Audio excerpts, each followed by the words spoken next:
ഇന്ന് ചേട്ടായിക്ക് നൈറ്റ് ഉണ്ടായിരുന്നു. നൈറ്റ് കഴിഞ്ഞ് വന്നപ്പോഴേക്കും ചേട്ടായിക്ക് ഭയങ്കര വിശപ്പ്. എനിക്കറിയായിരുന്നു വിശക്കുമെന്ന്. കാരണം എപ്പോഴും തന്നെ ഇത് ഉണ്ടാവാറുള്ളതാണ് കേട്ടോ ഇവിടെ ഒരു വിശപ്പ്. എത്ര രാത്രിയാണെങ്കിലും വീട്ടിൽ വന്നു കഴിഞ്ഞാൽ ചേട്ടായിക്ക് ഒരു പ്രത്യേക വിശപ്പാണ്.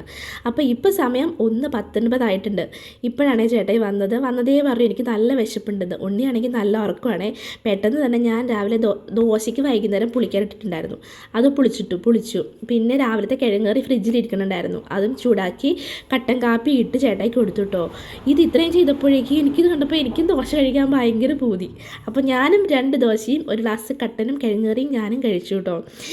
ഒരു കമ്പനി കൊടുത്താണെന്നും പറയാം, പിന്നെ എനിക്ക് കൊതിയായിട്ടൊന്നും പറയാം കേട്ടോ. എനിക്ക് ദോശ അങ്ങനെ ഇഷ്ടമുള്ള ആളല്ല, പക്ഷെ അന്ന് എനിക്ക് ദോശ എന്തോ നല്ല ടേസ്റ്റ് തോന്നി ദോശയ്ക്ക്. പിന്നെ ഉണ്ടല്ലോ ഞാൻ മാങ്ങ അച്ചാറിട്ടിട്ടുണ്ടായിരുന്നു. അതാട്ടോ നിങ്ങളെ കാണിക്കണത്. ഇട്ടിട്ടുണ്ടെന്ന് കാണിക്കാൻ വേണ്ടി കാണിക്കണതാണ്. നല്ല മാങ്ങാച്ചാറായിരുന്നു. ചേട്ടായിക്ക് ഇഷ്ടമായിട്ടോ. എനിക്ക് മാങ്ങാച്ചാറല്ല നാരങ്ങ അച്ചാറാണ് ഇഷ്ടം. പിന്നെ പണിയൊക്കെ കഴിഞ്ഞു. പണിയൊക്കെ എന്ന് പറഞ്ഞിട്ടുണ്ടെങ്കിൽ കഴിച്ച പാത്രങ്ങളൊക്കെ കഴുകി വെച്ചു. എനിക്ക് അടുക്കള എപ്പോഴും ഇങ്ങനെ വൃത്തിയായിട്ട് കിടക്കണം. എല്ലാ പാത്രങ്ങളും കഴുകി അപ്പം വെക്കണം കേട്ടോ. ഞാനിങ്ങനെ കഴിച്ച പാത്രം ഇടാറില്ല, പ്രത്യേകിച്ച് നൈറ്റ്. പിന്നെ 1:41 ഞങ്ങൾ കിടന്നു. അപ്പോൾ ഇതൊരു കുട്ടി വീഡിയോ ആണേ.